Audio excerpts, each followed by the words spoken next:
እንዴት ነህ ጓደኛዬ? ምን ነው የደካከመ ትመስላለህ? ሰላም አይደለህም እንዴ? ምን እባክህ፣ ዛሬ ግብር ለመክፈል ገቢዎች ሄጄ ስንት ሰዓት ተሰልፌ ተራ ሳይደርሰኝ ለነገ ተብሎ ይሄው ተመልሼ መጣሁ። ይሄማ ቀላል ነው፣ መፍትሄው እኮ ተገኝቷል። ምን አይነት መፍትሄ? ይሄውልህ ብርሃን ባንክ ብርሃን ኢታክስ የተሰኘ አገልግሎት ጀምሯል። ይህ አገልግሎት ከገቢዎች ሚኒስቴር ጋር በመተባበር የሚሰጥ አገልግሎት ስለሆነ የግብርህን የገቢዎች ሰነድ ቁጥር በመያዝ ከዚያ የብርሃን ባንክ ደንበኛ ከሆንክ ከፈለግ በሞባይል ባንክ አገልግሎት አሊያም በብርሃን ኢንተርኔት ባንክ አገልግሎት ግብርህን መክፈል ትችላለህ።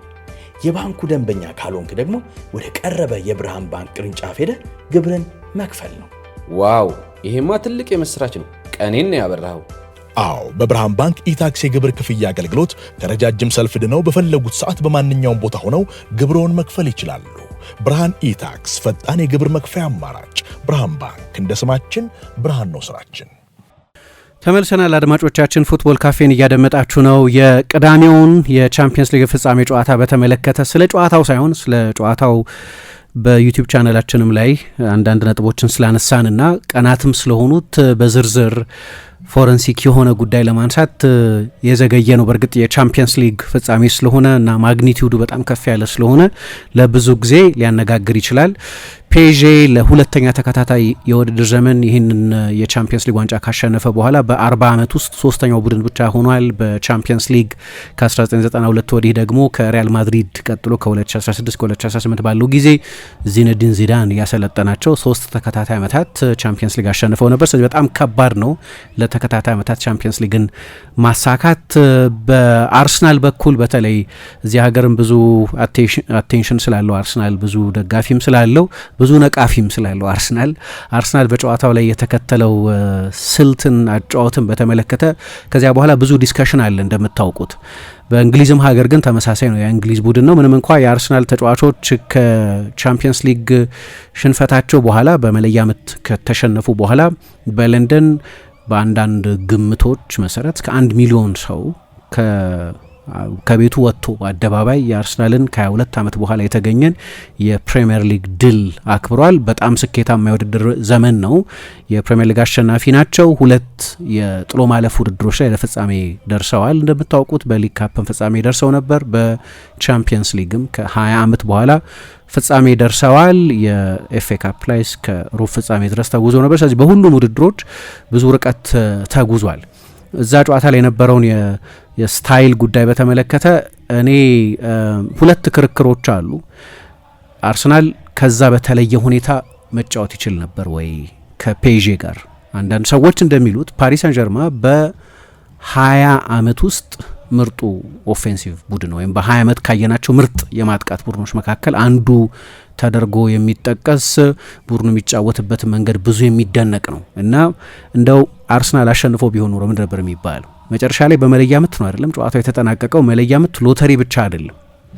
መለያ ምት ጫናን የመቋቋም አቅም የሚጠይቅ ዝግጅትም የሚደረግበት ከዚያ በኋላ ብዙ ሪሰርቾች የተደረጉበት ነው።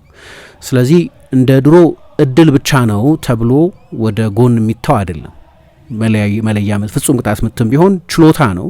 ግን በተለይ ደግሞ በዚህ ጊዜ ከ11 ሜትር ለእንደዚህ አይነት በላቀ ደረጃ ለሚጫወቱ ተጫዋቾች መጥቶ ማስቆጠር ቴክኒካዊ ክብደት ሳይሆን ይሄ ሴንስ ኦፍ ኦኬዥኑ አለ አይደል? የቻምፒየንስ ሊግ ፍጻሜ ላይ ነው ያላችሁት። ስለዚህ በበለጠ እርጋታ ጫናን በመቋቋም ስክነት የፍጹም ቅጣት ምቶችን የሚመታ ቡድን ቻምፒየንስ ሊጎች ወይ ትልልቅ ውድድሮች፣ ዓለም ዋንጫዎች፣ አውሮፓ ዋንጫዎች፣ አፍሪካ ዋንጫዎች ያሸንፋል። ስለዚህ ነገሩ ይሄ ትችት አርሰናል በመለያ ምት ጨዋታውን አሸንፎትስ ቢሆን ኖሮ ግን ምን ነበር የሚባለው? ዲፌንሲቭ ማስተር ክላስ ነው ሚኬል አርቴታ በትልቅ ጨዋታ ታክቲካዊ ዝግጅቱ ወደር የለሽ አሰልጣኝ ነው አይባልም ነበር ወይ? እና ዲክቴት ያደረገው ውጤቱ አይደለም ወይ የሚለውንም ማሰብ ያስፈልጋል። ማለት ማሸነፉ መጨረሻ ላይ የጋብርኤል የመለያ የፍጹም ቅጣት ምቱን መሳቱ ስለዛ ጨዋታ ያለንን ስሜት ኮንዲሽን አላደረገውም ወይ? አንድ መወደው ለማግኘት በጣም አስቸጋሪ የሆነ ግን ፍሪ ኤዲሽኖች ያሉት አንድ መጽሔት አለ ዘ ብሊዛርድ የሚባል በጣም ትልልቅ ጸሐፊዎች ይጽፉበታል። ጆናታን ዊልሰን፣ ሮሪ ስሚዝ፣ አንዳንድ አርቲክሎችም አይቻለሁ ከሳይመን ኩፐር የተጻፉ እና እንደ ሲድሎ አይነት ሰዎችም ፊሊፕ ኦክሌር ሌሎችም ሰዎች ጽፎ አያለሁ። ብዙ ጊዜ በጣም ወደው ነው። ከስንት ጊዜ አንዴ ነው ግን በነጻ የሚገኘው እና እዛ ላይ የጓርዲዮላ ረዳት አሰልጣኝ የነበሩት ዋን ማሊዮ ለሲድሎ በአንድ ቃለ ምልልሳቸው ላይ ሲናገሩ ጋዜጠኝነት አሉት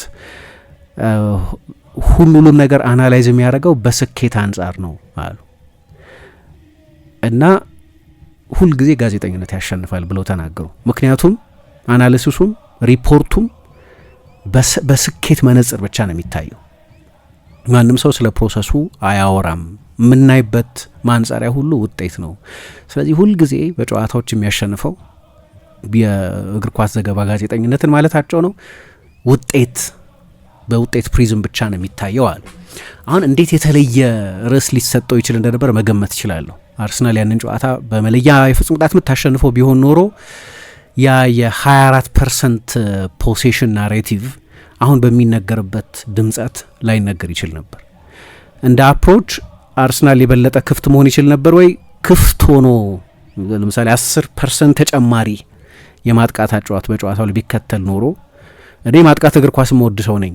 የኔን ስሜት ከሆነ የኔን ጣዕም ከሆነ የበለጠ የማጥቃት እግር ኳስ ብዙ ጊዜ እንደምለውም የባየር ሚኒክና የፓሪስ ሰን ጀርማን በዚህ ዓመት ያየነውን የግማሽ ፍጻሜ የመጀመሪያ ጨዋታ አይነቱን ጨዋታ ወዳለሁ። ይሄ ግን ለእኔ ብቻ አይመስለኝም፣ ለብዙዎቻችን እንወዳለን።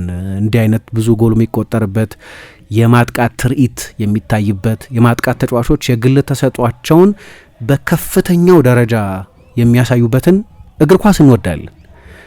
ግን ሪያሊስቲክ ነው ወይ ለአርሰናል በዛ መንገድ መጫወት? አሉት ወይ እንደ ፔዤ አይነት የማጥቃት ተጫዋቾች ከፔዤ ጋር ፊት ለፊት ለመመታታት የሚያስችል ተሰጥኦ አለው ወይ ቡድኑ? እና 10% ተጨማሪ የማጥቃት ሪስክ በወሰደ ቁጥር 10% ተጨማሪ ክፍት ቦታ ለፓሪስ ሰን ጀርማን ተጫዋቾች አይተውም ወይ?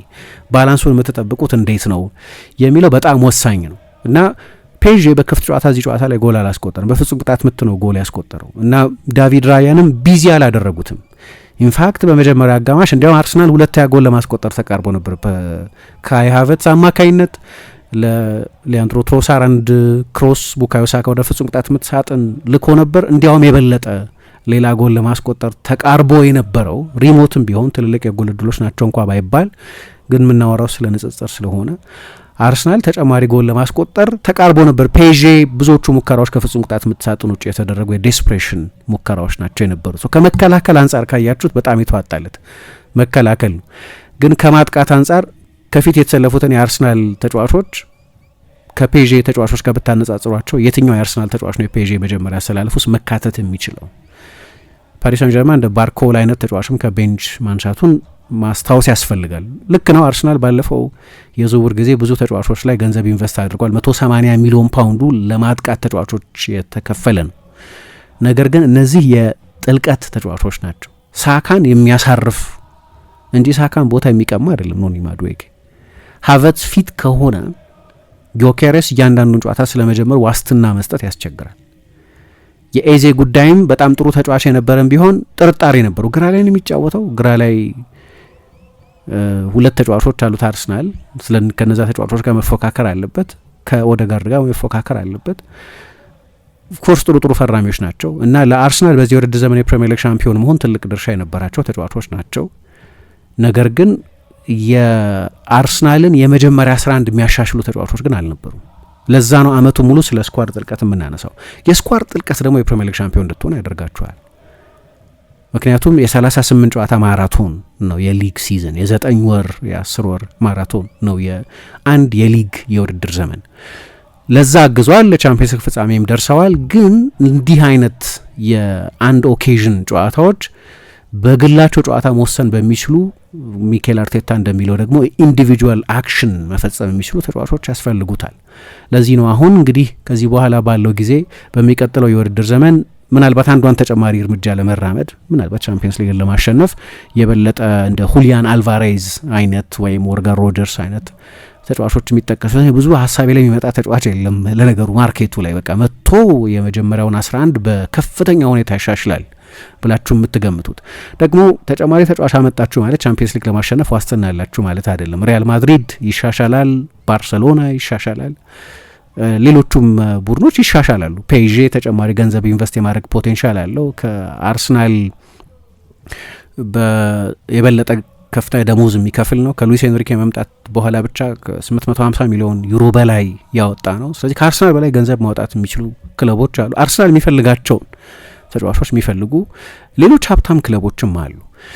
ስለዚህ እሱም ቀላል አይመስለኝም፣ ቀላል የቤት ስራ አይመስለኝም። ግን አሁን ጨዋታው ላይ በጣም ትልቁ ልዩነት የነበረው ያ ኢንዲቪጁዋል አክሽን፣ ምክንያቱም የአርሰናልም አጠቃላይ አጫወትም ቢሆን ቡካዮ ሳካን ለመበየን በጣም ያስቸግረኛል። በዚህ ጨዋታ ላይ የመከላከል የሁለተኛ ፉልባክነት ኃላፊነትን ሲወጣ የቆየ ተጫዋች ነው። በጨዋታው ላይ በቃ የሆነ በመጠኑ ስታር ኳሊቲ ያለው ከተባለ ግን ሊባል የሚችለው እሱም በጨዋታው ላይ የነበረ ከፔዤ ተጫዋቾች ዳይሜንሽን ጋር ሊነጻጸር የሚችል። ስለዚህ ይህንን እውነት አውቃችሁ ልክ ባየር ሚኒክም በጀርመን ብዙሃን መገናኛዎች መተቸቱን መርሳት የለብንም። ለእኛ ለገለልተኞች በጣም አዝናኝ እግር ኳስ የተጫወተም ቢሆን ግን ታክቲካዊ ገራገርነት ነበረው። እንደዚህ አይነት ኤፊሽንት የሆነ ቼልሲን በደርሶ መልስ ጨዋታ 8 ጎል አስቆጥሮ ያሸነፈ፣ ሊቨርፑልን በደርሶ መልስ ጨዋታ 4 ጎል አስቆጥሮ ያሸነፈ፣ ባየር ሚኒክ ላይ 6 ጎል ያስቆጠረ፣ ባለፉት 2 ሲዝኖች አስቶን ቪላ ላይ 7 ጎል ያስቆጠረ የኡናይ ኤመሪ አስቶን ቪላ ላይ፣ አርሰናል ላይ ባለፈው የውድድር ዘመን በደርሶ መልስ 3 ጎል አስቆጥሮ ነበር እንደምታውሱት። በቻምፒየንስ ሊግ በዓለም ክለቦች ዋንጫ ሪያል ማድሪድ ላይ 4 ጎል አስቆጥሯል፣ 4-0 ሲያሸንፍ። እንደዚህ በጣም አልትራ ኤፊሽንት የሆነን ቡድን ከነሱ ጋር ልክ መለካካት ይችላለሁ፣ ማጥቃት ለማጥቃት ይሆናል ብትሉ ማን ነው የሚያዋጣው? መጨረሻ ላይ አርሰናል የተሸነፈው በመለያ የፍጹም ቅጣት ምት ነው። እርሱን መርሳት የለብንም። ይሄ ዲስኮርስ አለ፣ ግን አንዳንድ ጊዜ ያ ስኬትን አናሊሲሱ በሙሉ ስኬት ላይ የተጠጋ የመሆኑ ነገር ነው እንዲህ አይነቱን አስተያየት የሚያመጣው። አርሰናል አሸንፎ ቢሆን ኖሮ ሌላ አይነት ናሬቲቭ ሚኖር ይመስለኛል። ይሄ የኔ አስተያየት ነው። ግን ከዛ ጨዋታ በኋላ ሌላ ትኩረቴን የሳበውና ብዙ ጊዜም ሳነሳው ፋሲኔት የሚያደርገኝ የመለያ የፍጹም ቅጣት ምቶችን በተመለከተ ያለው ጉዳይ ነው። ያው ሁለቱም ቡድኖች እንደ ጨዋታው እንዳያችሁት ዋና ዋና መቺዎቻቸውን ቀይሮ አስወጥተዋል። ነበሯቸው መቺዎች፣ ግን ሁለቱም ቡድኖች በቀዳሚ መቺነት የሚጠቀሙባቸውን ተጫዋቾች ቀይረው አስወጥተዋል። በአርሰናል በኩል ሳካ ይመታል፣ ኦደጋርድ ይመታል፣ ሃቨርትዝ ይመታል፣ ትሮሳር ይመታል። እነዚህ ሁሉ ተጫዋቾች ተቀይረው ወጥተዋል። በፔዤ በኩልም ሶስቱም ከፊት ሁለቱ በተለይ ዴምቤሌ፣ ክቫራትስኬሊያ፣ ቪቺኛ አይነቶቹ ተጫዋቾች ተቀይረዋል። እነዚህ መቺዎች ናቸው። ስለዚህ ያው የ120 ደቂቃ ጨዋታ ስለነበር እያንዳንዱ ቡድን እስከ 6 ተጫዋች መለወጥ ይችላል። በኤክስትራ ታይም ተጨማሪ አንድ ተጫዋች መለወጥ ስለሚቻል እና ከሞላ ጎደል ዋና ዋና መቺዎቻቸው አልነበሩም እና 5ኛ 6ኛ መቺዎቻቸውን ለመጠቀም መገደዳቸው ግልጽ ነው። በአርሰናል በኩል ጋብርኤል ሲመታ ያየ ነው ወይ በፔዤ በኩል ኑኖ ሜንዴሽ ሲመታ ያየ ነው። እነዚህ ተጫዋቾች ቅድም የጠቀስኳቸው ተጫዋቾች ተቀይሮ ባይወጡ ኖሮ ከአምስቱ መቺዎች መካከል የሚሆኑ አይመስለኝም። ለዛ ግን ይዘጋጃሉ አሰልጣኞቹ። ምርጫውም የአሰልጣኞቹ ምርጫ ነው። ምክንያቱም ለሁሉም ኢቬንቹዋሊቲ ነው የምትዘጋጁት። በእንደዚህ አይነት ጨዋታ ስትዘጋጁ ለሁሉም ስኮር ላይን እና ጌም ስቴት የሚባለው ብንመራ ያኛው ቡድን ቢመራ አቻ ብንሆን አቻ ሆነን ጨዋታው 70ኛው ደቂቃ ላይ ቢሆን የትኞቹን ተጫዋቾች ነው ለሁሉም ሲናሪዮ ይዘጋጃሉ ብቻ ሳይሆን ወደ ተጨማሪ ሰዓት ቢገቡ ወደ መለያ ምት ቢሄዱ ምን ሊያጋጥማቸው እንደሚችል ሲናሪዮ በመስራት ቀድመው ትንተና በመስራት ዝግጅት ያደርጋሉ። ስለዚህ ትልቅ ሰርፕራይዝ አይደለም።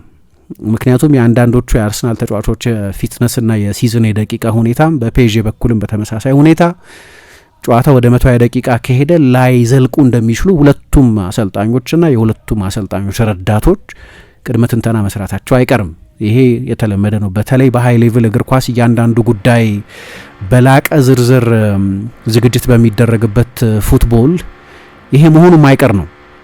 ለማንኛውም ወደ መለያ ምቶቹ ጉዳይ እንለፍና በፔዤ በኩል ማትቬ ሳፋኖቭ ጥሩ ሬከርድ አለው። የመለያ የፍጹም ቅጣት ምቶችን የማዳን ሬከርድ አለው። በቅርብ ጊዜ የዓለም የክለቦች ዋንጫ ይባል የነበረው በቀድሞ አጠራሩ አሁን ኢንተርኮንቲኔንታል ካፕ ተብሎ እንደገና የስያሜ ለውጥ የተደረገበት ውድድር ላይ ከብራዚሉ ፍላሜንጎ ጋር ነበር የፍጻሜ ጨዋታቸውን ያደረጉት እና በታህሳስ መጀመሪያ አካባቢ ነው ጨዋታው የተደረገው እና በመለያ ምት ነው ፔዤ 2-1 ብቻ ነው ያሸነፈው እና ብዙ የፍጹም ቅጣት ምቶች የተሳቱበት ሹት አውት ነው የነበረው እና 4ቱን አድኗል። የላቀ ግብ ጠባቂ አይደለም። በዚህ ውድድር ዘመንም የፔዤ ቁጥር 1 ግብ ጠባቂ ይሆናል የሚል ግምት አልነበረም። ጂጂዮ ዶናሩማ ከለቀቀ በኋላ የሱ ተተኪ እንዲሆን የመጣው ከሊል የፈረመው ሉካስ ሻቫልዬ የሚባለው ግብ ጠባቂ ነው። ግን በመለያ ምቶች ላይ ግን ኤክስፐርት ነው። አሁን በጨዋታው ላይ በጠቅላላ ግን ደግሞ በመለያ ምቶችም ጊዜ አንድም የመለያ የፍጹም ቅጣት ምት አላዳንም።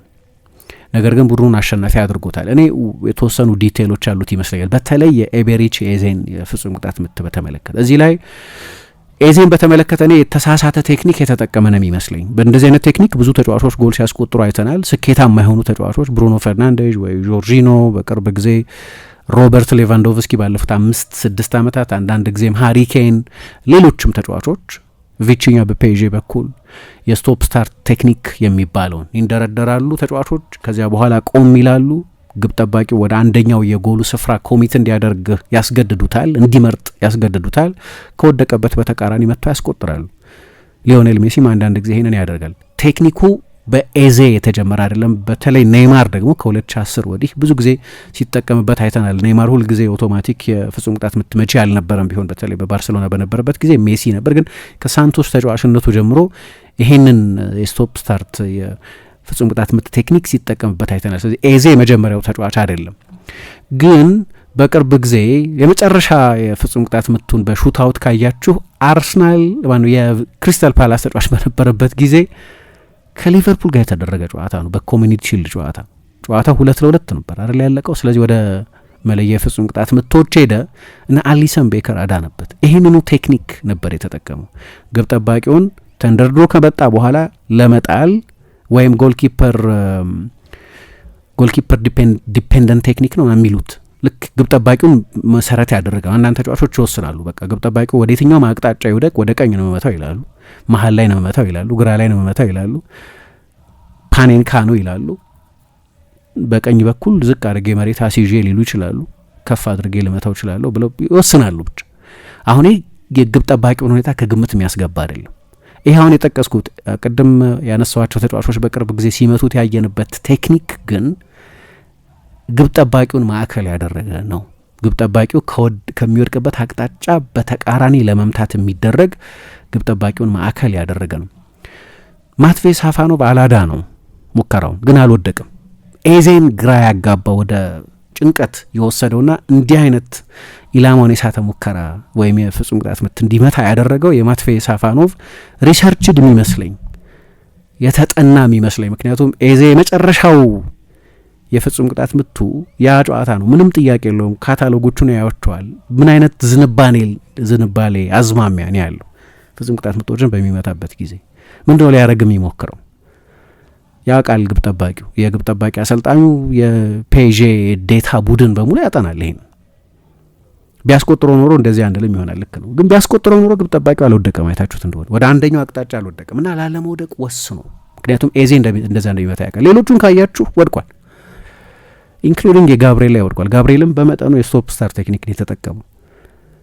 ግን የሌሎቹ ላይ በሙሉ የራይስም የማርቲኔሊም የነዚህ ያስቆጠሩ ተጫዋቾች ላይ ወድቋል ወደ ተቃራኒው አቅጣጫ። የኤዜ ላይ አልወደቅም። እኔ የሪሰርች ውጤት ነው የምለው። ሪሰርች ይደረጋል የትኛው መቺ። ለዛ ነው ግብ ጠባቂዎች ሊስት ይዘው የምናያቸው። እርግጠኛ መሆን አትችሉም መቼስ ግብ ጠባቂው ያ የማጥቃት የፍጹም ቅጣት ምቱን የሚመታው ተጫዋች ወደ ሌላ አቅጣጫ ሊመታ ይችላል። ግን ፐርሰንቴጅ ነው የምታወጡት። ለምሳሌ 10 የፍጹም ቅጣት ምት የመምታት ታሪክ ካለው 7ቱን በሆነ መንገድ ከመታ 70% ፕሮባቢሊቲ ያለው ማለት ነው ወደዛ ሊመታ የሚችል ወደ ቀኝ የመምታት ታሪክ ካለው 70% ፕሮባቢሊቲ ያለው። ስለዚህ እሱ ነው ያንን ካልኩሌትድ ሪስክ ነው የምትወስዱት። ሪስኩ ግን ሪሰርችድ ነው። ለማንኛውም ከኤዜ ሊጀምር ለየት ያለ ቴክኒክ የተጠቀመ ስለሆነ እና በቅርብ ጊዜ ኔይማር የፍጹም ቅጣት ምቶችን በዚህ መንገድ ሲመራ አይተናል። ያው በትልልቅ የፍጻሜ ጨዋታዎች ለፍጹም ቅጣት ምት መሳት አዲስ ነገር አይደለም። በዚህ ምክንያት ኤዜም ጋብርኤልም መኮነን ያለባቸው አይመስለኝም። ሮቤርቶ ባጂዮ ከጉዳቱ ጋር ጣሊያንን ለዓለም ዋንጫ ፍጻሜ ተሸክሞ ለብቻው ሊያስብል በሚችል ሁኔታ ተሸክሞ ካደረሳት በኋላ 94 የዓለም ዋንጫ የባጂዮ ክህሎት የታየበት የዓለም ዋንጫ ተደርጎ አይደለም የሚታወሰው። ሮቤርቶ ባጂዮ ከጎሉ 3 ሜትር አርቆ የመታው የፍጹም ቅጣት ምት ነው የበለጠ ያንን የዓለም ዋንጫ ከባጂዮ ጋር ስናነሳ ዲፋይን የሚያደርገው። ባጂዮ ሲባልም ብዙ ሰው የሚመጣለት እሱ ይመስለኛል። የአሜሪካ የዓለም ዋንጫ ፍጻሜ ይመስለኛል። ጆን ቴሪ በ2008 በሉዥኒስኪ ማንቸስተር ዩናይትድ ጋር በተደረገ ቻምፒየንስ ሊግ የፍጻሜ ጨዋታ የፍጹም ቅጣት ምት ስቷል። ለረጅም ጊዜ እንደ ቅዠት ሲያሳድደው የነበረ ነገር ነው። ሃሪኬን በ2022 የዓለም ዋንጫ ስቷል። ስለዚህ ኤዜም ጋብርኤልም ኑኖ ሜንዴሽም ኢንፋክት የፔዥዮ ተጫዋች የመለያ የፍጹም ቅጣት ምት ሲስቱ የመጀመሪያዎቹ አይደሉም። ለወደፊቱም የፍጹም ቅጣት ምቶች ሲሳቱ ማየታችን አይቀርም። ግን ቴክኒኮቹን ለማንሳት ነው የፈለግኩት። የስቶፕ ስታርት ቴክኒክ የሚባለው ለአመታት ተጫዋቹ ሲዘጋጅበት የቆየ መሆኑ ግልጽ ነው። የ11 የፍጹም ቅጣት ምቶች መጥቷል፣ 9ን አስቆጥሯል። ስለዚህ ሪከርዱ በጠቅላላው ጥሩ ነው። ኮንፊደንት የሆኑ ተጫዋቾች፣ በቴክኒክ የላቁ ተጫዋቾች የሚጠቀሙበት ቴክኒክ ነው። ስቲቨን ጀራርድ ከጨዋታው በኋላ ተችቶታል በጣም። በተለይ የጨዋታውን መጠን ስታዩ፣ ስቴዲየሙን ስታዩ፣ አትሞስፌሩን ስታዩ እንደው መደበኛ የፍጹም ቅጣት ምት መጥቶ ማስቆጠር በጣም አስቸጋሪ ነው። እንኳን ኢላቦሬት በማድረግ የበለጠ ሪስክ ያለው የፍጹም ቅጣት ምት በመምታት ለማስቆጠር ቀርቶ እንዲሁ በኖርማል ሁኔታ ያንን ጫና ሁሉ ተቋቁሞ መጥቶ ማስቆጠር ብቻውን ለብቻው ከባድ ነው የሚል አስተያየት ይሰጣል። ግን ጥናቶች ምን ያሳያሉ የሚለውን ልመልከት። በተለይ ደግሞ አሁን እንግዲህ አይታችሁት እንደሆነ የኳሱን ከመምታቱ በፊት ተንደረደረ፣ ከኋላ ብዙ ሜትሮች ወደ ኋላ ሄዷል። ከዛ ጥቂት ሜትሮች ወደፊት ሄደና ቆም አለ። ከዚያ በኋላ የግብ ጠባቂውን አቅጣጫ ለመለየት ወሰነ። ግብ ጠባቂው አልወደቀም፣ መታ። ከመምታቱ በፊት 2 ሜትር ብቻ ነው የነበረው መንደርደሪያ እና ሚኒመሙ ነው 2 ሜትር። በጣም ሲያንስ ልክ ኳሱን ከመምታቱ በፊት አንድ ተጫዋች ያለው የመንደርደሪያ ርቀት ከ2 ሜትር እና ከዛ በታች ከሆነ ጥናቶች እንደሚያሳዩት ሪስኪ ነው። የተለያዩ ጥናቶች ተሰርተዋል። የፍጹም ቅጣት ምቶችን በተመለከተ አነሳቸዋለሁ እኔ እና ማትፌ ሳፋኖቭ የመለያ የፍጹም ቅጣት ምት አላዳነም። ግን ኤዜን እንዲህ አይነት የፍጹም ቅጣት ምት እንዲመታ ግን ባለመውደቅ ጫና ውስጥ ከቶታል እስከ መጨረሻው ደቂቃ ድረስ። እንግዲህ የመቼዎች የሆኑ ጥቅሞች አሏቸው ይባላል። የስቶፕ ስታርት መቼዎች አንደኛው የግብ ጠባቂውን ጠባይ አይደንቲፋይ ማድረግ ነው። ምክንያቱም ግብ ጠባቂዎች ጥናቶች እንደሚያሳዩት ከ20 አጋጣሚዎች በአንዱ ብቻ ነው የማይወድቁት። 20 የመለያ የፍጹም ቅጣት ምቶች ቢመቱ አንደኛው ላይ ብቻ ነው መሀል ላይ የሚቆሙት። ስለዚህ የግብ ጠባቂውን ከዚህኛው አቬሬጅ በላይ የሆነ ዝንባሌ ካለ ማጥናት ይጠይቃል። ሁለተኛ ያው እንዲወድቅ ለማድረግ ትሞክራላችሁ፣ ካልወደቀ ነው ችግሩ። ሶስተኛው አኪሬሲው ከፍተኛ መሆን አለበት። ግብ ጠባቂው ካልወደቀ ጥግ መያዝ አለበት። አሁን የኤዜን ቴክኒክ ካያችሁት ግብ ጠባቂው አልወደቀም። ስለዚህ ላይደርስ በሚችልበት አንግል ጥግ ላይ ለመምታት ነበር የሞከረው። ያ ደግሞ ከፍተኛ የአኪሬሲ ሌቭል ይጠይቃል። በሃይ ፕሬሸርድ ሁኔታ የቻምፒየንስ ሊግ የፍጻሜ ጨዋታ በሚወሰንበት ሁኔታ ያንን አኪሬሲ መጠበቅ ያስፈልጋል። ለዚህ ነው ኤዜ ለአመታት ሲዘጋጅበት የቆየ ቴክኒክ ቢሆንም ራሱ ላይ ስራ አብዝቶ የነበረው ፕሬሸር የነበረው የፍጹም ቅጣት ምት ነው እና በቂ ስቴፖችም አልነበሩትም። በቂ ጭንቀቱም ይታይ ነበር የፍጹም ቅጣት ምቱን ከመምታቱ በፊት። ፍጹም ቅጣት ምት ከተመታ በኋላ እስከ ጎል ድረስ በፕሮፌሽናል ተጫዋቾች፣ በሃይ ሌቭል ተጫዋቾች የኳሱን ፍጥነት ካያችሁት 112 ኪሎ ሜትር በሰዓት ነው የሚሄደው። ይሄ ማለት ግብ ጠባቂው አክሽን ለመውሰድ ያለው ጊዜ 0.4 ሰከንድ ብቻ ነው። ፈጣን ነው በጣም። ለሰው ለሂውመን አይ ደግሞ ለሲቹዌሽኑ ለሁኔታው ሪያክት ለማድረግ 0.2 ሰከንድ ብቻ ነው የሚኖረው እና እዛ ላይ ውስብስብነት የምትጨምሩበት ከሆነ ውስብስብነት ጨምሮበታል። ቢያስቆጥር ኖሮ ይሄንን አለንም ቢያስቆጥር ኖሮ ምን ያህል በራስ መተማመን እንዳለው የሚያሳይ ነው ያስብላል። አሉ በዚህ ማስተር ያደረጉ ተጫዋቾች ከሆነ ጊዜ በኋላ ግን የታወቀባቸው ለምሳሌ ጆርጂኖ የናፖሊ በኋላ የቼልሲ ተጫዋች በሆነበት ጊዜ ከ2017 ከ2021 ባለው ጊዜ ከሞላ ጎደል ይሄንን የስቶፕ ስታርት ቴክኒክ የተጠቀመው ከ33 የፍጹም ቅጣት ምቶች 32ቱን አስቆጥሯል። በኋላ ግን ኮስቲ የሆኑ ጣሊያንን ከዓለም ዋንጫ ውጪ ጭምር ያደረገ የፍጹም ቅጣት ምት በዚሁ ቴክኒክ ስቷል። ከሆነ ጊዜ በኋላ ግብ ጠባቂዎች ጠባያችሁን የአመታት አዝማሚያችሁን ማጥናት ይጀምራሉ። ቪቺኛ የፔዥዮ ተጫዋች ጨዋታው ላይ ቢሆን ኖሮ እናየው ነበር። አምናት አስታውሱ እንደሆነ በፓርክ ደ ፕራንስ በተደረገው ጨዋታ ፔዤ ከአርሰናል የተጫወቱ ይህንኑ ቴክኒክ ተጠቅሞ መጥቶ ዳቪድ ራያ አድኖበታል። ዳቪድ ራያ ያንን ያዳነበት ምክንያት ከግብ ጠባቂ አሰልጣኙ ከኢኛኪ ካኛ እና ከአርሰናል የኮቺንግ ስታፍ አባላት ጋር ከሪሰርች ዲፓርትመንቱ ጋር በሚሰራ ጥናት እንዲህ አይነት የፍጹም ቅጣት ምቶች የመምታት ታሪክ እንዳለው ከታወቀ በኋላ የሚደረግ ነው። ስለዚህ የሆነ ጊዜ ተጫዋቾች በለስ ይቀናቸዋል፣ ግን ቴክኒካቸው መቀየር አለባቸው። አንፕሪዲክተብል መሆን አለባቸው፣ ወይም የአይገመቴነት ኤሌመንት መጨመር አለባቸው። አዲስ ቴክኒክ አይደለም፣ ብዙ ተጫዋቾች በቅርብ ጊዜ ተጠቅመውበታል። አንድ ጋያ ጆርዴ የሚባሉ ኖርዌይ የፍጹም ቅጣት ምቶችን በተመለከተ ብዙ መጽሐፍ የጻፉ ሰው ናቸው። ጎልኪፐር ዲፔንደንት ቴክኒክ ብለው የጠቀሱት ሶፊስቲኬትድ ነው፣ ውስብስብ ነው። የፍጹም ቅጣት ምቶችን በተመለከተ እያነሳን ነበር። ያው አንድ ግንባታ አለ፣ በዛ ምክንያት ነው ጸጥታ ችግር ያጋጠመን ያለው። ለዛ በጣም ይቅርታ ጠይቃለሁ። እዛ ጨዋታ በተመለከተ አንድ አድቫንቴጅ ግን መጥቀስ ፈልጋለሁ። የመለያ ምቶች ሎተሪ የሚሆንበት ጊዜ አለ። ጠቅላላው ሎተሪ አይመስለኝም፣ ግን ሎተሪ የሚሆንበት ጊዜ ግን አለ። አንደኛው መጀመሪያ መምታታችሁ በጣም ወሳኝ ነው። ጥናቶች ተደርገው ነበር። በጥናቶች መሰረት ለአመታት የተደረጉ ጥናቶች ናቸው። ቅድም ያልኳቸው ፕሬሸር የሚል መጽሐፍም ለምን ስታሮች የፍጹም ቅጣት ምት ይስታሉ የሚል መጽሐፍም የጻፉ እና ለ2 አስርት ዓመታት በዓለም ዋንጫ፣ በአውሮፓ ዋንጫና በቻምፒየንስ ሊግ የተደረጉ በፍጹም ቅጣት ምቶች የተጠናቀቁ ጨዋታዎችን ያጠኑ ባለሙያ ናቸው እኚህ ሰው እና እሳቸው እንደሚሉት 60% የሚሆነው አሸናፊ ቡድን ቀድሞ የሚመታው ቡድን ነው። ቀድሞ መምታት የራሱ ሳይኮሎጂካል ጥቅም አለው። ሌሎችም ጸሐፊዎች አንድ በለንደን ስኩል ኦፍ ኢኮኖሚክስ ፕሮፌሰር የሆኑ ኢግናሲዮ ፓላሲዮስ ዌርታ የሚባሉ ሰው እሳቸውም ተመሳሳይ ነገር ይላሉ። ቀድሞ የፍጹም ቅጣት ምት መምታት በጣም ይወሰን ነው። አይታችሁ እንደሆን ራይስ ነበር የአርሰናል አምበል የነበረው ከኦደጋርድ መውጣት በኋላ። በፔዤ በኩል አምበል የነበረው አኪሚ ነበር በፍጹም ቅጣት ምቶቹ ጊዜ። ፍጹም ቅጣት ምቶቹ ከመመታታቸው በፊት ወደ እያነሳን ወደ ነበረው ጉዳይ ልለፍ። የቻምፒየንስ ሊግን ፍጻሜ የወሰኑትን የፍጹም ቅጣት ምቶች በተመለከተ መጀመሪያ የመምታት እድል ምን ያህል ነው የሚለውን እያነሳሁ ነበረ። እስከ 60% ድረስ መጀመሪያ የመምታት እድል ያገኘ። መጀመሪያ መምታት ሁልጊዜ ምለው ቀድሞ የሚመታና ጎል የሚያስቆጥር ቡድን የተጋጣሚ ቡድን አቻ እንዲሆን ለአቻ እንዲጫወት ያስገድደዋል። በተለይ ቀድሞ ማስቆጠር። አንዳንድ ጥናቶች አሉ በመለያ የፍጹም ቅጣት ምቶች በሶስት ግርድፍ ሁኔታ ሊወሰኑ ይችላሉ ከስነ ልቦና አንጻር።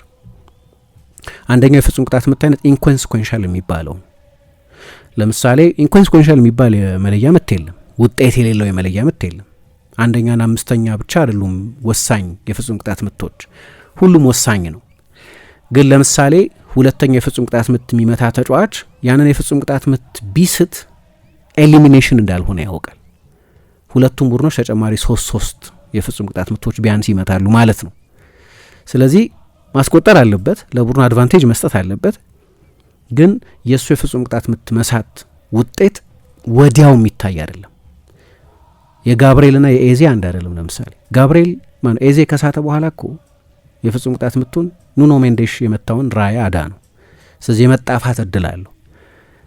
ይሄኛው ዳይሬክት ኢንኮንስኮንስ የሌላቸው የፍጹም ቅጣት ምቶች ይባላሉ። በታሪክ እነዚህን የፍጹም ቅጣት ምቶች ተጫዋቾች 72% ገደማ ያስቆጥሯቸዋል በሜጀር ውድድሮች ማለት ነው። የቻምፒየንስ ሊግ ፍጻሜ አይነቱን፣ የዓለም ዋንጫ፣ የአውሮፓ ዋንጫ ፍጻሜ አይነቶችን ከግምት የሚያስገባ እና በእነዚህ የፍጹም ቅጣት ምቶች ታሪክ የተቆጠሩትን እነዚህ ኢንኮንስኮንሻል የሚባሉትን በአብዛኛው ከሁለተኛው እስከ አራተኛው ያሉትን የፍጹም ቅጣት ምቶች ከግምት የሚያስገባ ነው። ሁለተኛው እናንተ የምትስቱ ከሆነ ዳይሬክት ኤሊሚኔሽን ይሆናል። ለምሳሌ ጋብርኤል ሳተ፣ አለቀ ጨዋታው። የጨዋታው የመጨረሻው ኪክ ጋብርኤል የሳተው የፍጹም ቅጣት ምት ነው። ስለዚህ ያውቀዋል ሲሄድ እንዲህ አይነት የፍጹም ቅጣት ምቶችን የሚመቱ ተጫዋቾች እነሱ ቢስቱ ዳይሬክት ኤሊሚኔሽን ወይም የቡድናቸው እንዲሸነፍ እንደሚያደርግ እያወቁ የሚሄዱ ተጫዋቾች በታሪክ 32 ወይም 33% አካባቢ ነው የፍጹም ቅጣት ምት የሚያስቆጥሩት። አምስተኛው ሊመታ ሲሄድ ያንን የፍጹም ቅጣት ምት ካስቆጠረ ቡድኑ የሚያሸንፍ ከሆነ ደግሞ ለምሳሌ ጋብርኤል ቢያስቆጠር አርሰናልን አሸናፊ አያደርገውም ነበር። ምን ነበር የሚሆነው? 5-5 መጥተዋል ሁለቱም ቡድኖች። ከዛ 1-1 እያለ ይቀጥላል አይደለም? 6ኛ 7ኛ እያለ ይቀጥላል አንዱ ቡድን እስኪያሸንፍ ድረስ እንደዛ ነው የሚሆነው። ግን የአምስተኛ የፍጹም ቅጣት ምት የሚመታው ተጫዋች ሲሄድ ቡድኑ የሚያሸንፍበት ቢሆን ኖሮ ደግሞ 92% ይቆጠራል።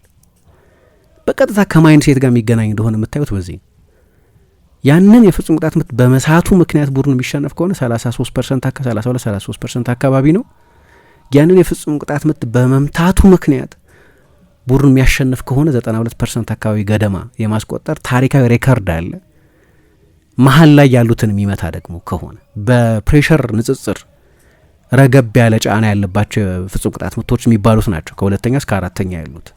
እነሱን የሚመታ ተጫዋች ደግሞ ፕሬሸሩ ይቀልለታል ማለት ነው በመጠኑ።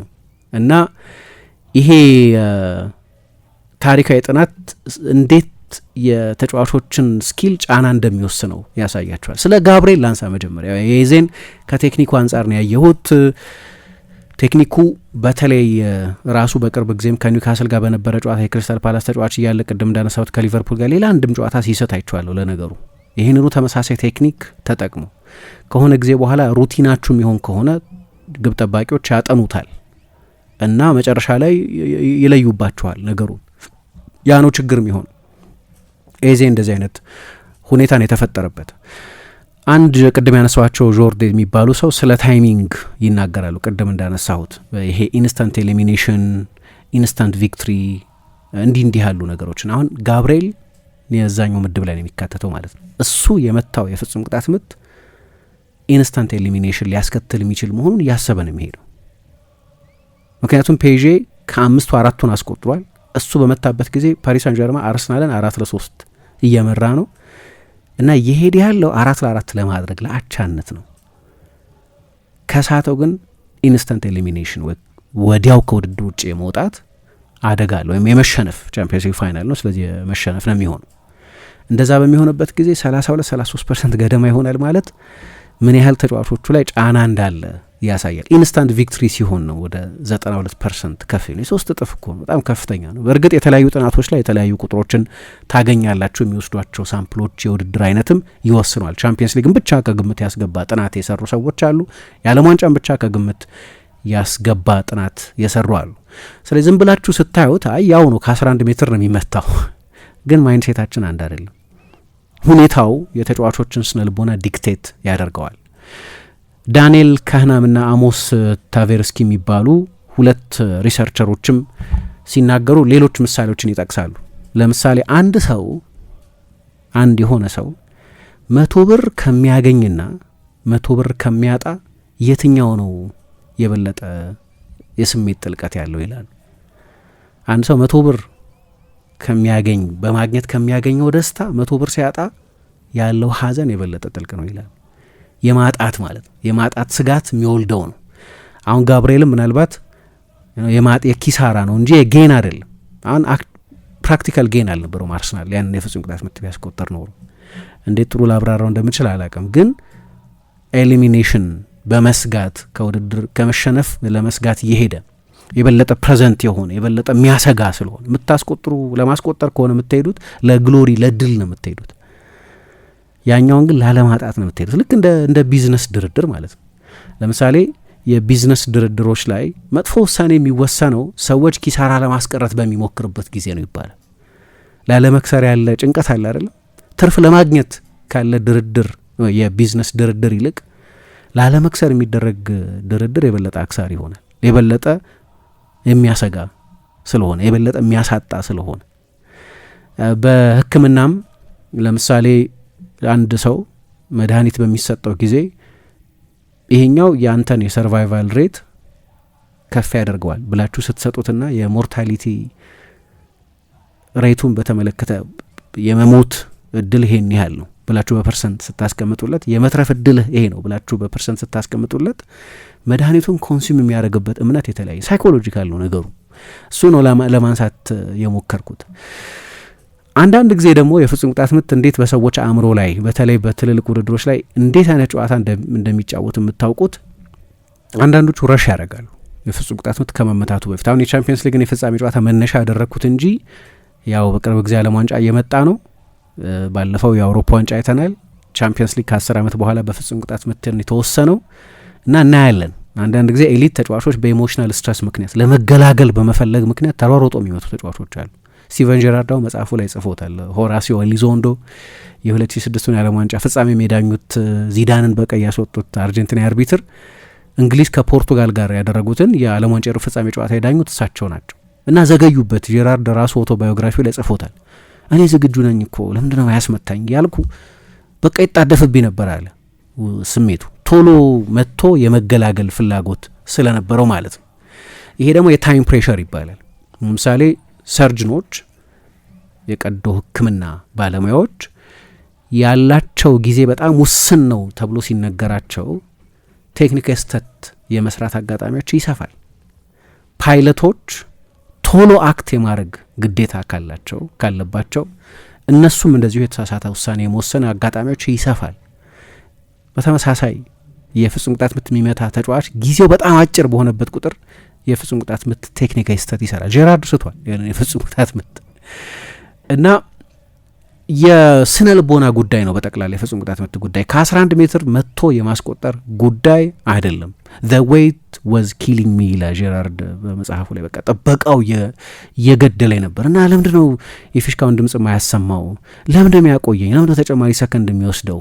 ዘላለም መሰለኝ እና ያ የወሰደው ጊዜ ዲስትራክት አድርጎኛል ይላል።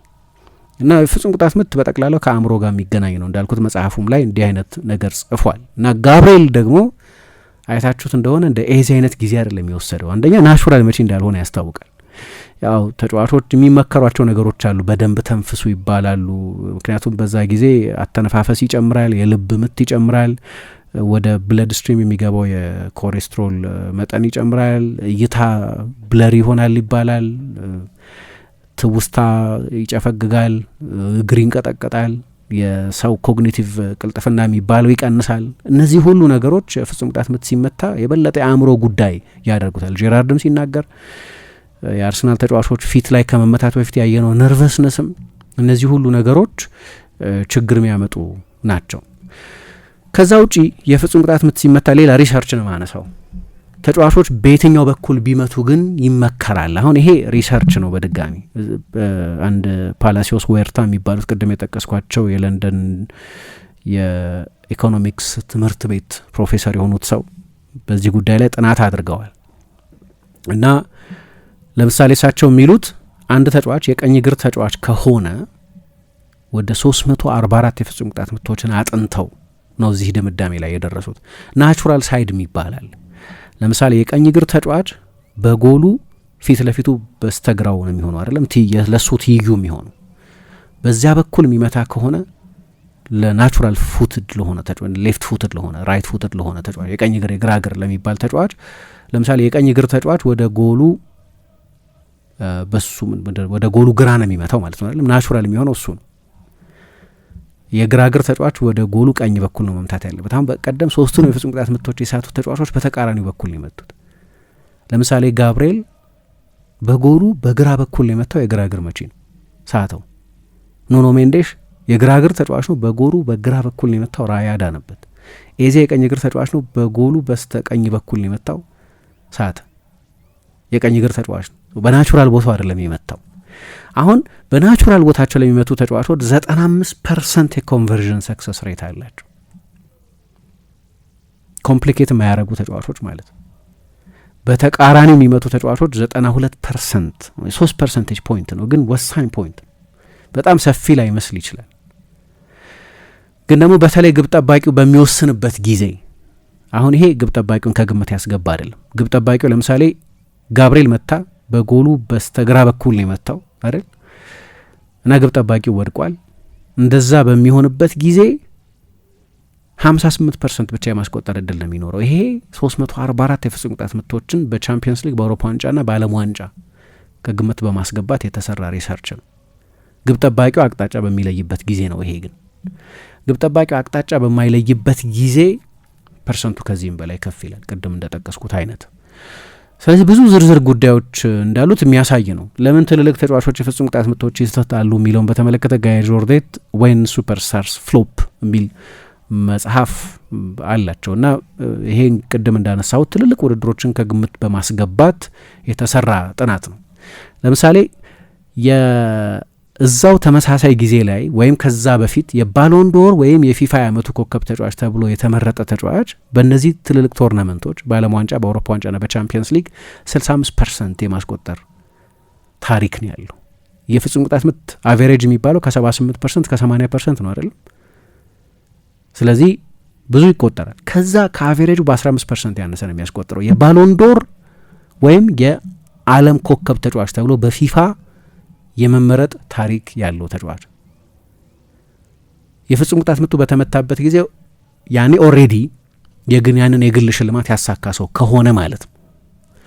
ከዛ በኋላ ከሆነ ግን የሚያሳካው ያው ተጫዋች ግን የፍጹም ቅጣት ምቱን የመታው ያንን ሽልማት ከማግኘቱ በፊት ግን ካሊበሩ የባሎንዶር ካሊበር ከሆነ ወይም ችሎታው የባሎንዶር አሸናፊነት ታሪክ ያለው ተጫዋች ለወደፊቱ የሚሆን ከሆነ ያ የፍጹም ቅጣት ምቱ በተመታበት ጊዜ ግን ሳያሸንፍ ለወደፊቱ ግን ያ የሚያሸንፍ ተጫዋች የመታውን የፍጹም ቅጣት ምት ታሪክ ከወሰዳችሁ ደግሞ 89% ያስቆጥራል። ጥሩ አብራራሁት እንደሆነ አላቅም። እንግዲህ ጥራታቸው ከፍተኛ ነው እነዚህ ተጫዋቾች። ቴክኒካቸው ከሞላ ጎደል ተመሳሳይ ነው። ተሰጧቸው ከሞላ ጎደል የላቀ ነው። ግን ሱፐርስታሮች ቾክ ያደርጋሉ ይላል ይሄ ጥናት።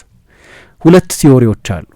ለምንድን ነው ለችሎታቸው ለማንም ማረጋገጥ የማይጠበቅባቸው ተጫዋቾች ኦልሬዲ የዓለም ቤስት የሆኑ ተጫዋቾች የባሎንዶር ያሸነፉ ተጫዋቾች የዓለም ኮከብ ተጫዋቾች የተባሉ ከዋክብት የሆኑ ለዛም የግል ሽልማት በማሸነፍ ኮንፈርሜሽን ያላቸው ለምንድን ነው የሚያቅታቸው?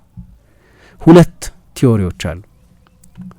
ኤክስፕሊሲት ሞኒተሪንግ የሚባል በ1984 የተሰራ ሮይ ባውሜስተር የሚባል አንድ ሳይኮሎጂስት የሰራው ሪሰርች አለ እና ሽልማት ያሸነፈ ሰው ለሬፑቴሽኑ ይጨነቃል። የዓለም ኮከብ ሳተ እንዳይባል ይፈልጋል። የባሎንዶር ያሸነፈ ተጫዋች በአውቶ ፓይለት የሚመታ እኮ ነው። በቃ የፍጹም ቅጣት ምት መምታትን ማሰብ የማይጠይቀው ተጫዋች በዛ በጣም የላቀ ተጫዋች ሲሆን ፕሮሲጀራል ሜሞሪ ውስጥ የፍጹም ቅጣት ምት የመሳት ጉዳይ ስኪሉ በደንብ ስላለው የሚያሳስበው አይደለም። ያ ምንድነው ኦቶማቲሲቲን የሚሉት ኦቶማቲክ ነው ለሱ። ግን ዝናው ይፈራል። ኦልሬዲ ዓለም ኮከብ ተጫዋች ተብሏል። ባሎንዶር አሸንፏል ምናምን። በዛ ፕሬሸር ውስጥ ሆኖ የፍጹም ቅጣት ምቱን የሚመታው። የፍጹም ቅጣት ምት መምታትን ሰውነታቸው ያውቃል፣ አካላቸው ያውቃል። ኮንሸስ አእምሯቸው ጋር ነው ኦቨር ቲንኪንግ የሚጀምረው። ምን ይሻለኛል የሚል በጫና ውስጥ በሳይኮሎጂካል ፕሬሸር ውስጥ የመምታት ጫና የሚመጣው ሪላክስድ አይሆንም እና ያኔ እንግዲህ በጫና ውስጥ ሆነ የፍጹም ቅጣት ምት ይስታሉ። 2ኛው ዲስትራክሽን የሚባል ቲዮሪ ነው። ሲያን ቤሎክ የሚባሉ ሌላ ባለሙያ የሰሩት ጥናት ነው ይሄኛው። የባሎንዶር ለወደፊቱ የሚያሸንፍ ተጫዋች ባሎንዶር ለወደፊቱ እንደሚያሸንፍ እርግጠኛ መሆን አይችልም፣ ተስፋ ያደርግ ይሆናል እንጂ። ስለዚህ የዝና ጉዳይ እንዴት ባሎንዶር ያሸነፈ ተጫዋች የፍጹም ቅጣት ምት ሳተ ኖርማል ነው።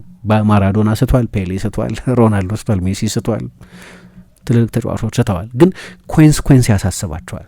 ማን እያየ እንደሆነ የምትስቱ ከሆነ ስንት ሰው ፌል እንደምታደርጉ። ቻምፒየንስ ሊግ የፍጻሜ ጨዋታ ሲደረግ የሁሉም ተጫዋቾች ቤተሰቦች ስቴዲየሞች ውስጥ አሉ። በ100 ሚሊዮኖች የሚቆጠሩ ሰዎች ስቴዲየም ውስጥ ከ80 ሺህ ሰው በላይ ነው የሚያየው። ስለ ኮንስኮንሱ ነው የምታስቡት። ብስተውስ አሁን ቅድም የሚመታው የፍጹም ቅጣት ምት የማሸነፊያ ከሆነ የማስቆጠር እድሉ 92% ይደርሳል የሚል ጥናት አነሳን እና ያንን የፍጹም ቅጣት ምት ሊመታ ሲሄድ አንድ ተጫዋች ስለ ግሎሪ ነው እያሰበ የሚሄደው። ይህንን ጎል ካስቆጠርኩት የዓለም ዋንጫ እናሸንፋለን፣ ይህንን የፍጹም ቅጣት ምት ካስቆጠርኩት የቻምፒየንስ ሊግ አሸናፊ እንሆናለን ከሚል ኤነርጂ ጋር ነው የሚሄደው። ግን ለኤሊሚኔሽን ከሆነ ሁኔታው በስተው እኮ በቃ ሁሉም ነገር አመቱ የለፋንበት ነገር ሁሉ ታጣ ማለት ነው ከሚል ማይንድ ሴት ጋር ነው የሚሄደው። እግር አይደለም የሚመታው ማለት እኮ ነው መጨረሻ አእምሯችን ነው ዋናው ነገር፣ ፕሬሸር ነው። ምክንያቱም ይህንን ስኪል ስንት ጊዜ ተለማምደውታል። ለዚህ ነው አርቴታ ለእኔ ብዙ ጥቅም ያለው አይመስለኝም፣ ግን ከጨዋታው በኋላ እንዴት ጋብርኤልን 5ኛ ላይ ያስመታው ተብሎ ሲጠየቅ ልምታ ስላለ ነው አለ። እኔ ልምታ ስላለው ብቻ ማስመታት ያለበት አይመስለኝም። አሰልጣኙ የተጫዋቾቹ ሳይኮሎጂካል ፕሮፋይል አለው እኮ አይደል? ያውቃቸዋል ተጫዋቾቹ የትኛው ተጫዋች በጫና ውስጥ የበለጠ እንደሚረጋጋ ያውቃል። እኔ አሁን ጋብርኤልን በጣም ኢንትረስቲንግ የሚሆነው ነገር በቀደም አንድ የዩቲዩብ ፕሮግራማችን ላይ አንስቼዋለሁ። እንዲሁ ሳየው ጀግና አይነት ካራክተር ነው፣ ተፋላሚ ነው፣ ተዋዳቂ ነው፣ የቡድን ጓደኞቹ የሚወዱት አይነት ነው። አርሰናል ላይ ከተደረጉት ሙከራዎች 11.2% የሚሆኑት ሙከራዎች ለብቻው ብሎክ ያደረገ ተጫዋች በልቡ የሚጫወት ነው። ግን ስለ ጋብርኤል ካለን ማንለው አንድ ነገር ኢሞሽናል ኮንትሮል አለው ግን ማለት አትችሉም። የዛሬ 4 ዓመት እንኳ የሆነው ግን የካታር የዓለም ዋንጫ በተደረገበት ጊዜ አሰልጣኙ ትተውት ሄደዋል፣ ይዘውት አልሄዱ።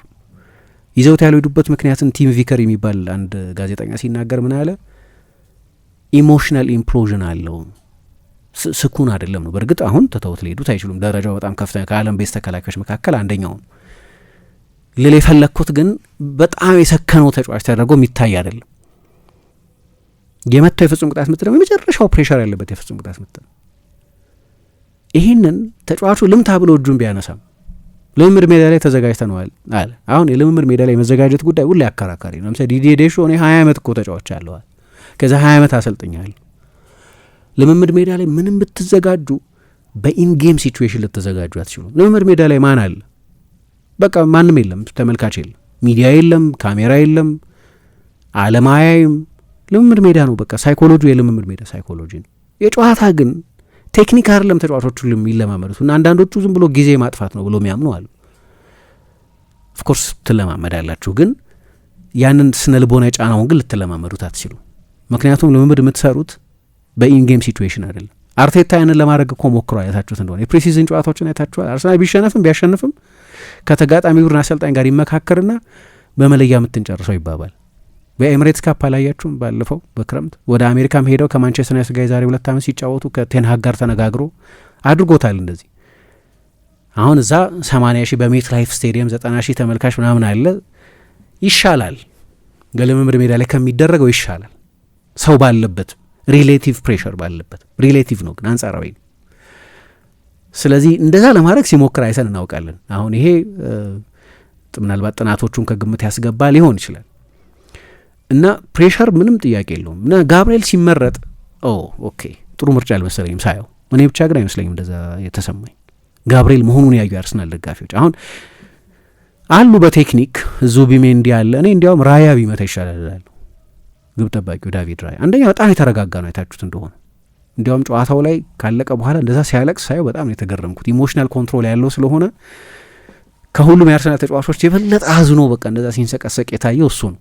ግን እንዲሁ በጠቅላላው ካያችሁት ሙከራ እንኳን ካዳነ በኋላ እኔ ነኝ ይህን ሙከራ ያዳንኩት ምናምን አይነት ኩራት የሚያሳይ ግብ ጠባቂ አይደለም። ወዲያው ፎከስድ ነው፣ ወደሚቀጥለው አክሽን ነው የሚሄደው። አንዳንድ ግብ ጠባቂዎች እንደ ጆርዳን ፒክፎርድ አይነት የኤቨርተኑን ግብ ጠባቂ አይታችሁት እንደሆነ የተረጋጋ ግብ ጠባቂ አይደለም። ጥሩ ግብ ጠባቂ ነው፣ ግን ሙከራ ካዳነ በኋላ አያችሁ ያዳንኩትን ሙከራ ምናምን እሱ መሸጥ ይፈልጋል። ራያ እንደዛ አይደለም፣ በጣም ፎከስድ ግብ ጠባቂ ነው። ስለዚህ ልክ በጫና ጊዜ የስሜትና ጥሩ ቴክኒካል ችሎታ ያለው ነው። ፍጹም ቅጣት ምት መጥቶ ማስቆጠር ይችላል።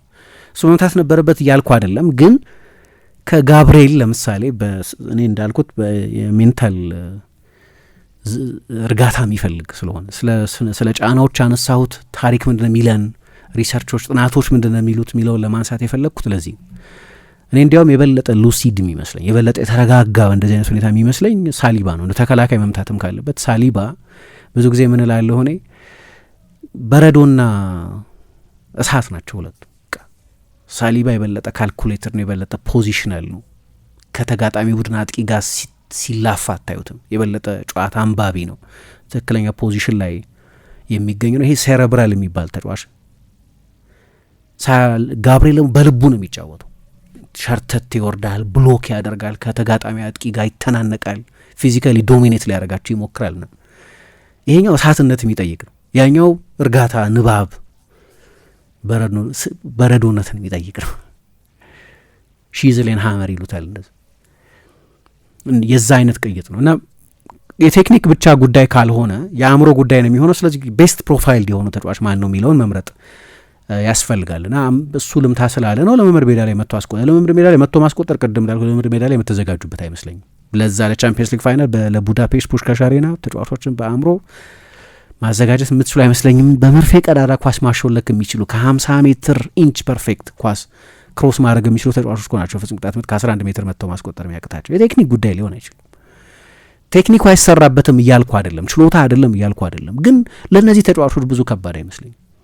በዚህ ደረጃ ለሚጫወቱ ተጫዋቾች ከባድ አይመስለኝም።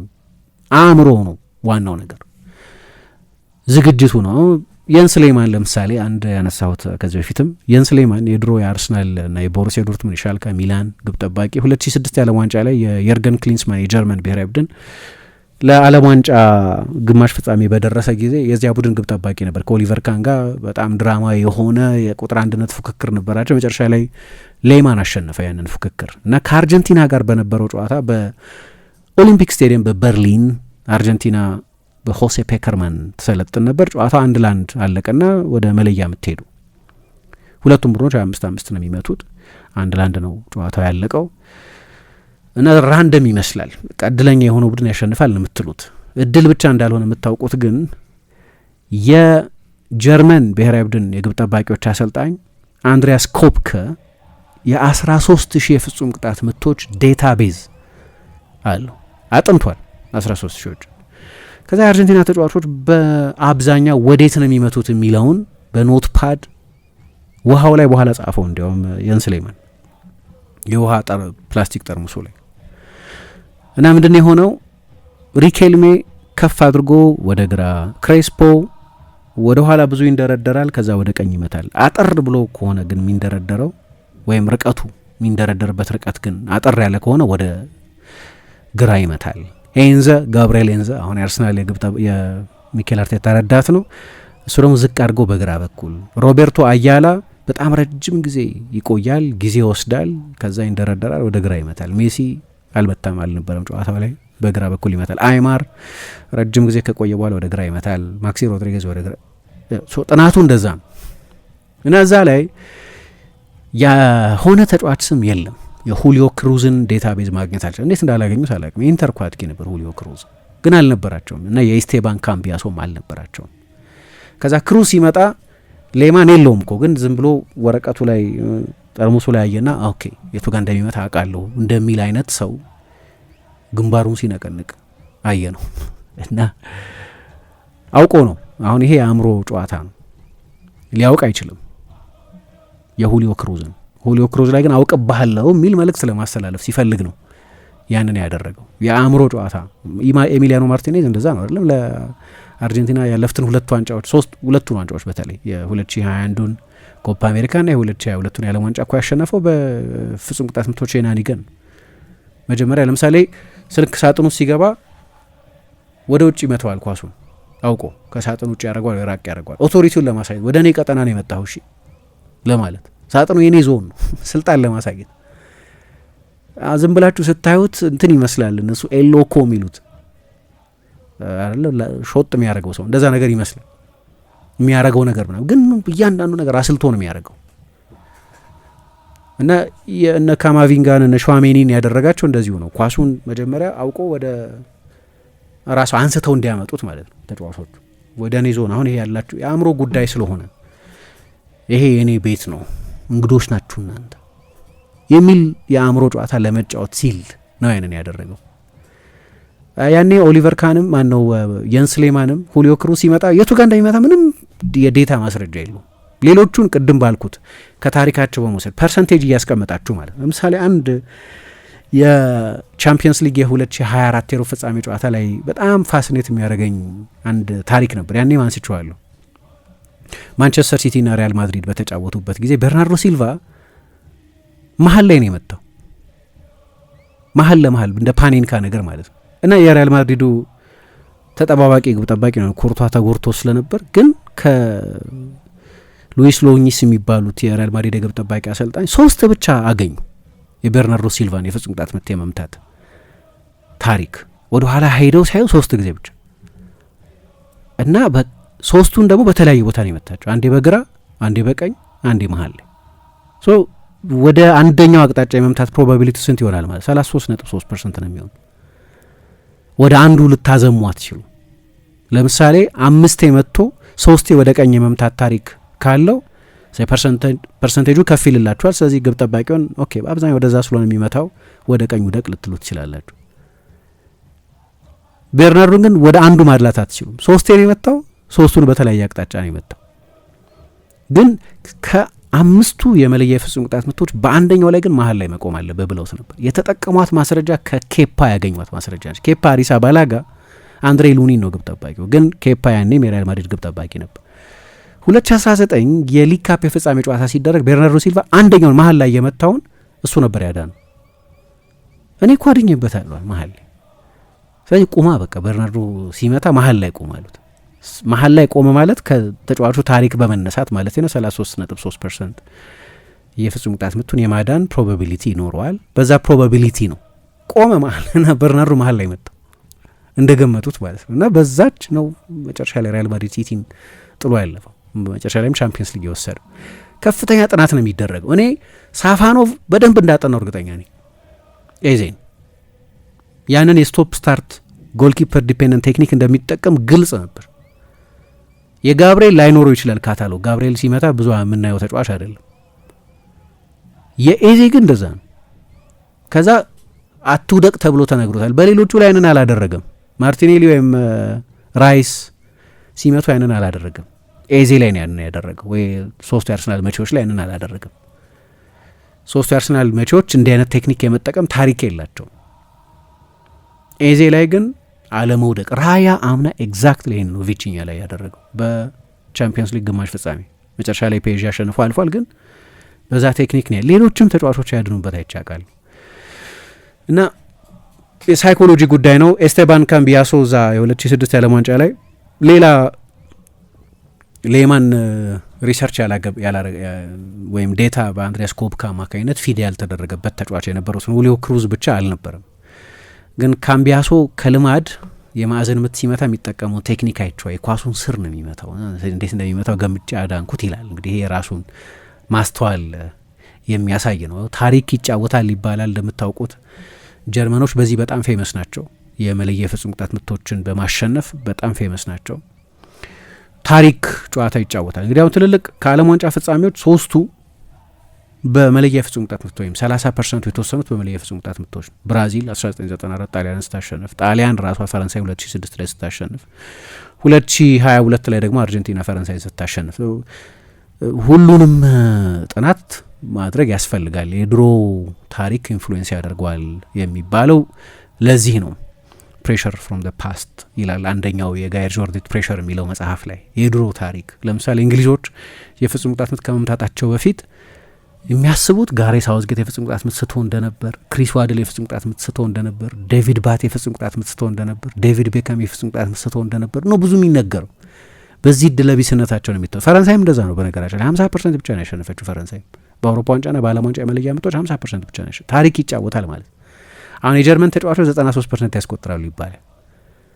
ከዛ እነዛን ተጫዋቾች በኖርማል ታሪካቸው ደግሞ ከ80% በላይ ያስቆጥሩ። የጀርመንን መለያ መልበስ እና በዛ መለያ የማሸነፍ ታሪክ እንዳለ ማወቅ የሚያመጣው ልዩነት ቀላል አይደለም እና ብዙ የአእምሮ ጉዳይ አለ። እንዲያውም አንድ ቲም ቦሮስኪ የሚባል ተጫዋች ነበር፣ ታስታውሱ ዘንድ ሆነ ስቱትጋርት ተጫዋች ነው፣ የጀርመን ብሔራዊ ቡድንም ተጫዋች ነበር እና አንድ ልምምድ ሲሰራ የተቀረጸ ዶክሜንተሪ አይቼ ነበር። ቲሞ ሂልደርበራንድ ይባላል ያኔ የነበረው ግብ ጠባቂ እና ምንድን የሚያደርጉት ልክ የፍጹም ቅጣት ምቱን ከመምታታቸው በፊት ግብ ጠባቂው እንዳይሰማ ግን ወደ ካሜራው ጠጋ ብለው በዚህ በኩል ነው መመታው ብለው በካሜራ ይቀረጻሉ። ድምጻቸው ይወሰዳል። አጋጣሚ ሆነው ግን ሂልደርበራንድ ሰማው ቦሮስኪ ሲናገር፣ እንደሰማው ማወቀ ግን እንደሰማው እያወቀ ወደ ቀኝ በኩል መታውና አስቆጠረው። ያ የጀርመንን መለያ ለጀርመን መጫወት የሰጠው ሳይኮሎጂካል ኤጅ ነው። ጠቅላላ ሪከርዳቸው እኮ ጥሩ አይደለም፣ ግን በዚህ በኩል በጣም የተዋጣላቸው ናቸው። አሁን የእንግሊዝ ተጫዋቾች ለምሳሌ በክለብ እግር ኳስ የፍጹም ቅጣት ምቶች የሳሳቱትን የዓለም ዋንጫና የአውሮፓ ዋንጫ በሙሉ ወስዳችሁ ብታዩ በክለብ እግር ኳስ 82% የሚሆነውን ያስቆጥራሉ። በዓለም ዋንጫና በአውሮፓ ዋንጫ ግን 75% ነው የሚሆነው። ችግሩ ያ የእንግሊዝ ብሔራዊ ቡድን መለያ ነው ማለት ነው። ሳውዝጌት እኮ ብዙ የሰራው ለዚህ ነው። የጀርመኖቹ ደግሞ ተቃራኒ ነው። የጀርመኖቹ ተቃራኒ ነው። የምኑ አንድ ሪሰርች አምታት ይቻለሁ እዚህ ጋር እንግሊዞቹ በክለብ እግር ኳስ 82% ያስቆጥራሉ። ለብሔራዊ ቡድኖቻቸው 66% ነው የሚያስቆጥሩት። ጀርመኖቹ በክለብ እግር ኳስ 75% ነው የሚያስቆጥሩት፣ ለብሔራዊ ቡድናቸው 93% ያስቆጥራሉ። ልዩነት ታሪክ ደግሞ ይጫወታል እዚህ ላይ። አሁን የአርሰናል ተጫዋቾች አርሰናል የ2000 የዩሮፓ ሊግ ፍጻሜ በጋላታሳራይ በመለያ ምት መሸነፉ አእምሯቸው ውስጥ ሚና ኖሮት ይሁን አይሁን አላውቅም፣ ግን አንዳንዴ ታሪክ እንደዛ ያደርጋል። ያው ብዙ ዲስፕሌይ ሲደረግ ላይ የበለጠ የፓሪሱ የፍጻሜ ጨዋታ ይመስለኛል ብዙ ይነገር የነበረው ከዛ የፍጻሜ ጨዋታ በፊት። ስለዚህ ብዙ የሚገርሙ ነገሮች አሉት ለማለት ነው አድማጮቻችን። እና በእኔ በኩል ኤዜ ትክክለኛው ቴክኒክ የተጠቀመ አይመስለኝም። ምንም እንኳ ብዙ ያስቆጠረ ቢሆንም ግን ሪሰርች እንደሚደረግ ማወቅ ነበረበት የሚል አስተያየት አለኝ። ለማንኛውም ይህንን የወሰነው ጨዋታውን በተመለከተ ያለው አናሊሲስ ጨዋታ ውጤት ተኮር አናሊሲስ ነው። ቅድም እንዳነሳሁት እኔ ያን ስታይል አልወደውም። 24% ፖሴሽን ብቻ ነው የነበረው። አንድ ኦን ታርጌት ብቻ ነው የሞከረው። ሳካ 4 ፓስ ነው ያቀበለው። ኦዴጋርድ 12 ኳስ ነው የነካው። ኮርስ ሚኒማሊስት አጫዋት ነው፣ ግን እየመራ ነበር አርሰናል እና ፔዤ ባለፉት 2 ዓመታት ይህን ያህል የጎል ዕድል ለመፍጠር የተቸገረበት ጨዋታ አልነበረም። ሰርቷል። አንወደውም ይሆናል ያ የጨዋታ ስልትን እና እሱ ደግሞ የጣዕም የቴስት ጉዳይ ነው። ላይጥመን ይችላል፣ ግን አንደርስታንድ ማድረግ የሚያስፈልገው ይሄኛው ቴክኒክ ይሄኛው የአሰልጣኙ የጨዋታ እቅድ ሊሰራ የተቃረበበት ጨዋታ ነበር። መጨረሻ ላይ በመለያ ምት ተሸንፏል። ለዛ ነው የተሸነፉበትን የዲቴይል ማንሳት የፈለግኩት። እንዴት ነህ ጓደኛዬ? ምን ነው የደካከመህ ትመስላለህ። ሰላም አይደለህም እንዴ? ምን እባክህ፣ ዛሬ ግብር ለመክፈል ገቢዎች ሄጄ ስንት ሰዓት ተሰልፌ ተራ ሳይደርሰኝ ለነገ ተብሎ ይኸው ተመልሼ መጣሁ። ይሄማ ቀላል ነው። መፍትሄው እኮ ተገኝቷል። ምን አይነት መፍትሄ? ይኸውልህ ብርሃን ባንክ ብርሃን ኢታክስ የተሰኘ አገልግሎት ጀምሯል። ይህ አገልግሎት ከገቢዎች ሚኒስቴር ጋር በመተባበር የሚሰጥ አገልግሎት ስለሆነ የግብርህን የገቢዎች ሰነድ ቁጥር በመያዝ ከዚያ የብርሃን ባንክ ደንበኛ ከሆንክ ከፈለግ በሞባይል ባንክ አገልግሎት አሊያም በብርሃን ኢንተርኔት ባንክ አገልግሎት ግብርህን መክፈል ትችላለህ። የባንኩ ደንበኛ ካልሆንክ ደግሞ ወደ ቀረበ የብርሃን ባንክ ቅርንጫፍ ሄደህ ግብርህን መክፈል ነው። ዋው! ይሄማ ትልቅ የምስራች ነው። ቀኔን ነው ያበራኸው። አዎ፣ በብርሃን ባንክ ኢታክስ የግብር ክፍያ አገልግሎት ከረጃጅም ሰልፍ ድነው በፈለጉት ሰዓት በማንኛውም ቦታ ሆነው ግብርዎን መክፈል ይችላሉ። ብርሃን ኢታክስ ፈጣን የግብር መክፈያ አማራጭ። ብርሃን ባንክ፣ እንደ ስማችን ብርሃን ነው ስራችን።